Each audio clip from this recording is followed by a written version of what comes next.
Go. Hi, I'm Dr. Nicole Rogers here at Hair Restoration of the South in New Orleans, Louisiana.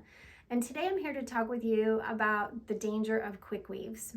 I have a 49-year-old female in my practice who did have a diagnosis of CCCA, which stands for Central Centrifugal Cicatricial Alopecia. And these are some photos of her last visit with me in April.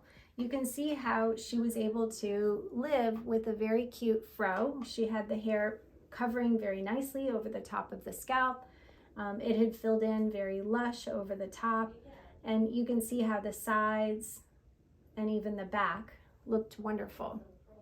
But today she came to see me in tears, and the reason she was so upset was that she had undergone a series of 3 quick weaves, one in July, one in August, and one in September. And even though each one was only in for about 2 weeks, the damage that was done from them resulted in the following, and I'm going to show you her photos from today.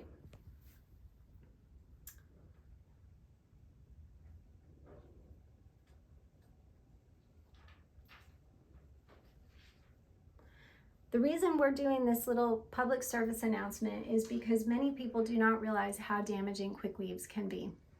For those of you who've never seen a quick weave, it's the application of a stocking cap over the scalp, followed by a thick application of glue, followed by any accessory hairpiece thereafter. And as you can imagine, when this gets removed, it can cause a lot of trauma and injury to the hair follicles.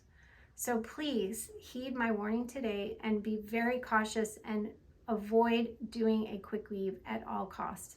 Thanks for watching.